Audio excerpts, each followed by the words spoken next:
Break ends in 5 seconds.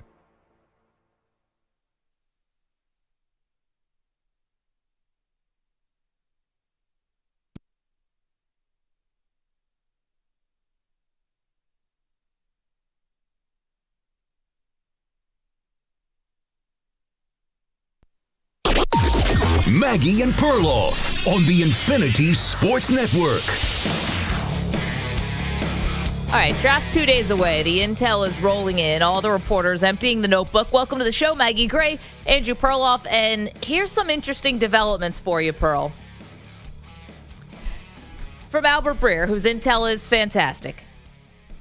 On Shedeur Sanders. If he gets past the Giants, I'm not sure what happens next. I would be pretty surprised if the New Orleans Saints took him at 9. After that, maybe it's Pittsburgh at 21. If the Steelers pass, he could fall out of the first round altogether. Couple that with Connor Hughes, who covers the Jets and Giants locally around here, basically saying that Brian Daboll is enamored with Jaxson Dart. It's not actually about Shedeur Sanders. So all of the last-minute kind of reporting, as I said, emptying the notebook for these reporters, does not look great for Shedeur. Yeah, I mean, Adam Schefter earlier, a week ago, said the window for Shedeur was 3 to 21, meaning 21 was where the Pittsburgh Steelers were. He wouldn't fall below that. Then I think Schefter and pretty much everyone else said, oh, wait a second, maybe he does fall beyond that. So here's the thing, Maggie. If that does happen, if he falls past 21, aren't the Browns or the Giants going to trade up into the 20s to get him? Like, how far can that fall? Can he actually get to day 2, as Breer is insinuating here? I think that somebody would make a move if he's available. Yeah, but here's the thing. I don't think this is actually going to happen. I'm not just saying, lying season smokescreen. I'm just saying need and fit. And whether it's the Giants, you're telling me that the New Orleans Saints are also passing, and you're telling me that the Steelers are passing.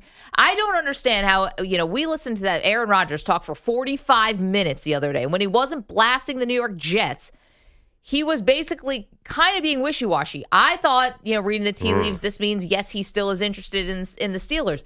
You can't bank on that. You cannot bank on that. The fact that the Steelers have to go and get a quarterback in this draft, that's just facts to me. That's like the sun comes up and the next day. The sky is blue. It's as clear as day. The Steelers need a quarterback. You can't go into the season with Mason Rudolph and Skylar Thompson.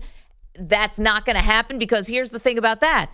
Those guys could mess around and win you 7 games. It's not going to have not Skylar Thompson maybe, but Mason Rudolph might. So you might not even be able to execute a tank with that guy because he could be too good of a backup quarterback. So to me, none of it makes sense about Shedeur falling past 21. I'd be shocked. I'll make a show bet with you, whatever you want, because that's how confident I feel that the demand for these QBs, and especially Shedeur, is going to be met at the moment on Thursday night. Yeah, I'm leaning more towards. I mean, I think Shedeur does go in the first round, but it's definitely. I'm definitely going under below 8.5. Is it? We have to check that. But what about 21? I mean, that's 21. I feel really like right now me it's not happening. Here's my sense of what happened in Steelers building. I don't think they thought Shedeur was going to be there, so I think that they're debating it right now. I don't think it's a no-brainer. I mean, Shedeur takes over that team. What are we really looking at? If you're an AFC North team, are you scared of the Shedeur Sanders Steelers? Because they have a lot of holes. It's not about just 1 year. See, that's the thing. Like, it's about, are you setting yourself up for the future? And listen, the Steelers have no reason to wait around for Arch Manning? Like, they don't have any reason to do that. It didn't work with Kenny Pickett. You can't be snake bitten for the rest of your life because it didn't work out with one guy. That doesn't make any sense. It doesn't get you any closer to competing in the league, and you also, in the division rather, and you also have to trust that you can develop him past what he is right now. That's what's the name of the game at every other position. Why do we expect quarterbacks to be fully formed the moment they step into OTAs? I think this is a very specific thing to Shedeur. I think that people look at Shedeur Sanders and say he's kind of at his upside right now. He's 23, so he's old enough to start. He's older than a year and a half older than Anthony Richardson. He is ready to go. I think they look at him as kind of, this is what you're going to get, because there's not that quote unquote athletic traits. So I'm not sure he's a developed guy. I feel like he's a plug and play guy. Well, I mean, everyone's a developed guy. Well, And, I mean, you're but 4 he years also of college, 2 at Jackson State. That does not make a quarterback. Jaden Daniels was not a He was a developed Heisman guy. Trophy winner. I mean, it was a little bit different. He was playing at LSU. What's the big difference? I mean, if you look, yeah, he had a great year last year, but Jaden Daniels and Shedeur Sanders have similar journeys. I mean, older quarterbacks who got to the NFL after transferring. He's not that different than Bo Nix, for example. Bo Nix immediately went in and was totally fine. Bo Nix played a lot more college. The other thing, too. Then Shedeur played a ton of games. I know, but Bo Nix played 4 years at Auburn and then 2 years at Oregon. Shedeur played 2 at Jackson State, which is not even on the FBS level, and then played 2 at Colorado behind a terrible offensive line. I didn't see Oregon being a terrible offensive line. Maybe not the best, but not a terrible offensive line. I just think they're in the same realm of experience. I mean, Shedeur is ready to go. You watch Shedeur play, he does not look like, oh, I need a ton of development with this guy. Okay, well, that's fine. Maybe he can start, but it's silly to think you don't develop. This is the thing that Tom Brady was railing against when we got a chance to sit in on his talk over this last summer. Nobody develops anymore. It's all dumbing down stuff for quarterbacks. No, of course you have to. Now, here's the one thing, again, we're trying to sift through all this information that's coming through before the draft, and it's coming in fast. Here's another nugget here about the Steelers and what they think about Shedeur. So clearly their needs are quarterback. They also could use probably a defensive tackle. They need a running back, but you can maybe do that later. Here's what Albert Breer said. This is where a lot of folks think Sanders will land, Pittsburgh Steelers. And Mike Tomlin's relationships could play into that. I don't think there's an overwhelming consensus in the building to pick the Colorado Star, but perhaps a growing acceptance of the idea. Steelers have also done a lot of work on Jaxson Dart. This is where having a really strong head coach like Mike Tomlin, I'm not saying that Omar Khan is not, the GM has no voice, but I think Mike Tomlin has a very strong opinion in the building. I think he does. And I think a coach who has to be planning for plan A, B, C, and D can't just say, well, Aaron Rodgers, we'll just wait around and he'll make this happen. You can't do that. You'd be derelict in your duties as a coach. And you'd be going into a gunfight with a knife. It just doesn't make sense. Yeah, but you just go some other journeyman. What's the difference? Get Kirk Cousins. No, but that journeyman and Shedeur is not the same. No, I'm saying instead of Aaron Rodgers. If say Rodgers flames Cousins up. you got to trade for. Well, I don't want to do that. Bring in any. Honestly, I mean, you're getting a hobbled Aaron Rodgers. Is it that big of a prize? I don't think so. I think you can kind of find that production if you really, really need to, or trade for somebody, or do whatever. Honestly, I think the way they view Rodgers is like there's no desperation to get Aaron Rodgers there. I think they're like, yeah, it'd be nice if he played it. Do you sense it? Like, oh my God, we're all in on Aaron Rodgers? I do not, because A, I think they're being respectful of Rodgers having stuff going on in his personal life, but 2, I think they're not saying we've got to go all in for Rodgers because I think they have a plan to draft Shedeur Sanders. Like that, I think they have, or whether it's Jaxson Dart, they're coming out of this draft with a quarterback. They have to. But I don't think that's been the plan all along because they didn't know Shedeur was going to be there. They've been doing intel on this now for months. Maybe you start to get the sneaking suspicion at the combine. I mean, when is the first time we heard, some things coming out about Shedeur might not be worthy of a first-round pick? Greg Cosell put this out months ago. Yeah, I mean, Lance Zierlein didn't have him as a first-rounder. It was really good. And that was like at the end of January.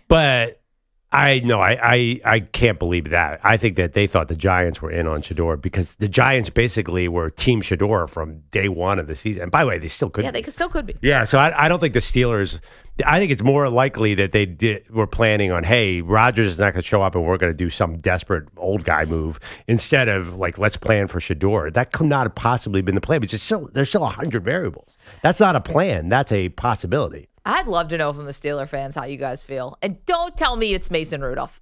Like that, now you're coping. You are coping.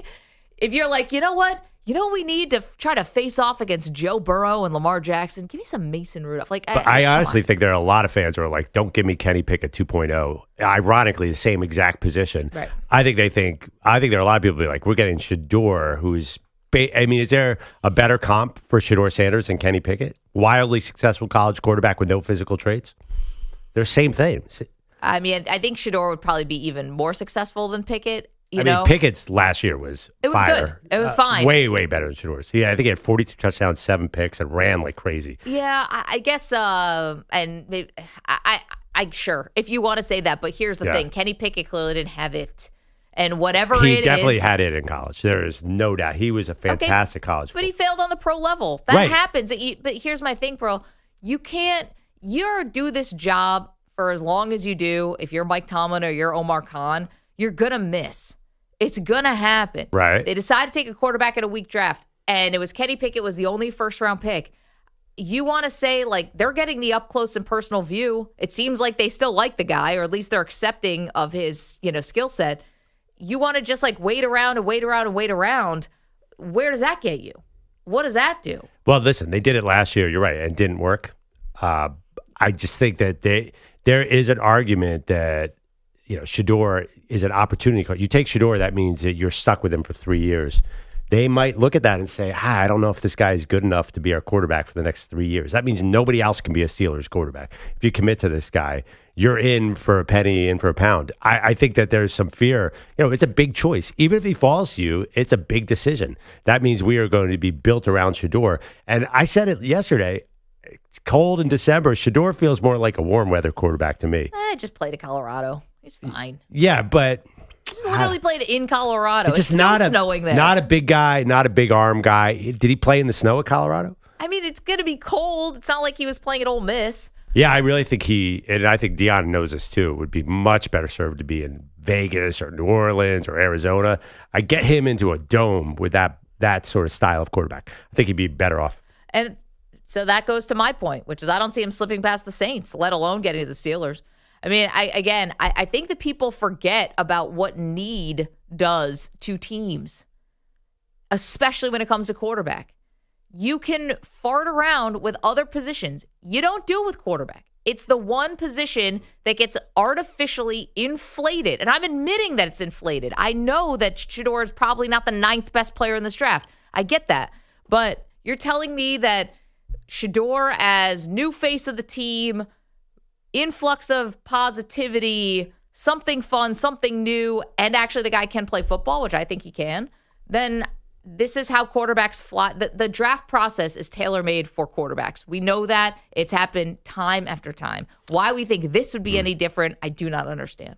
Well, I just think that there's stuff about new and fun. Like, I don't think NFL teams are responsive to their fan bases because they know the fan base is always going to be there. It's not like other sports where there's any question. If you live in New Orleans, there's no way you're turning on the Saints. It just would never, ever happen. So you don't have to worry about that. I think that turning your back on them. Yeah. I just think the issue is the opportunity cost. If you take Shedeur, that means you don't get a shot at the next quarterback. I think that has to be in a front office's mind. It's a bad quarterback draft. Maybe next year's is better. I know that's the lie we tell ourselves every year that next year's quarterback class is amazing.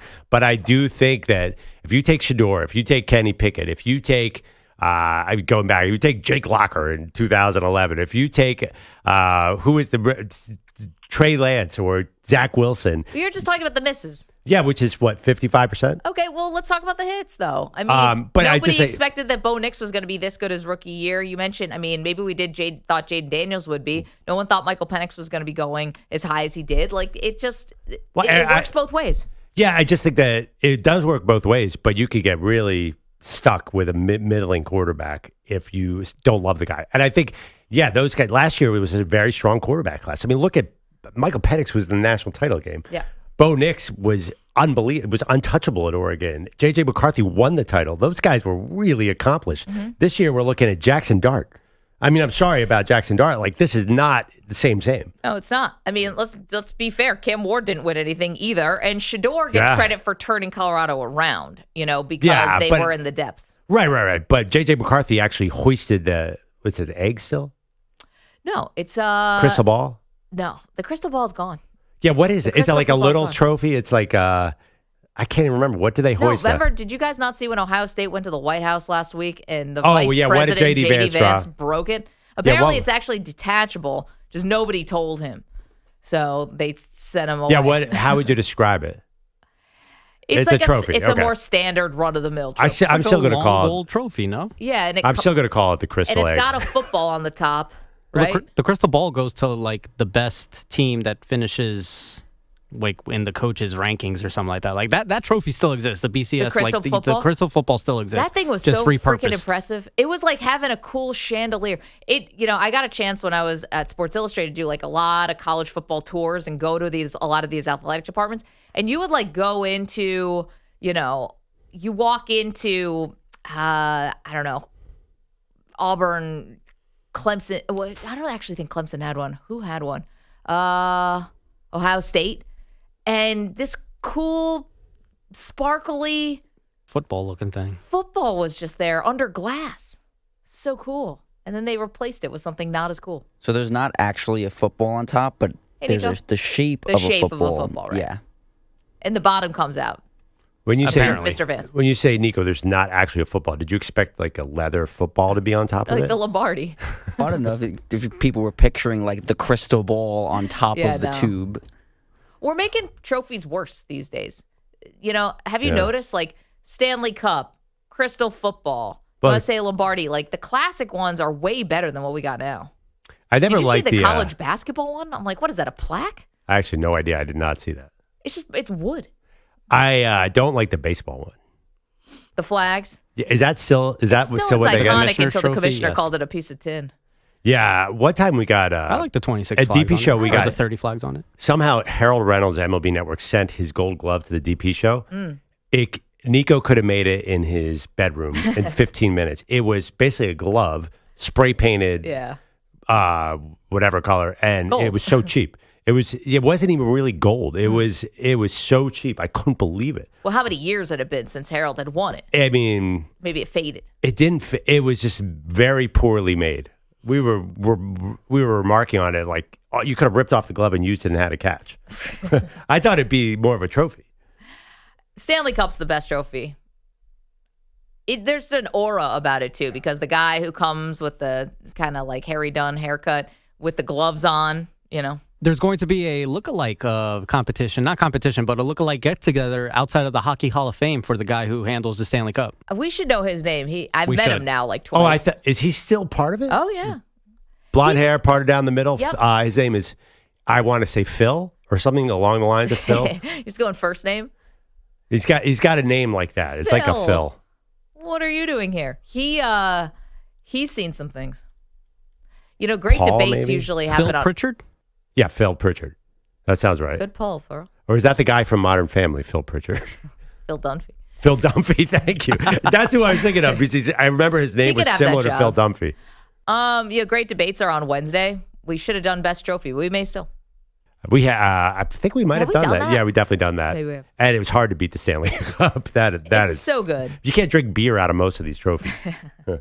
Or like baptize a baby in it. Nope. The Stanley Cup Or is puke in it. multi-use, which makes it amazing. Taken in the ocean. Nobody took that crystal ball into the ocean. It was Waterford crystal. Very nice. It was so cool. I don't know why they changed it. Wait, Stupid I just read college they ball playoff. changed it with the playoff, right? 2014. Dumb. Remember when that guy had the Stanley Cup and he dropped it and it dented during the celebration? That must happen all the time. I don't know if it happens all the time. I can only recall it happening once to who was it? Kube Ole?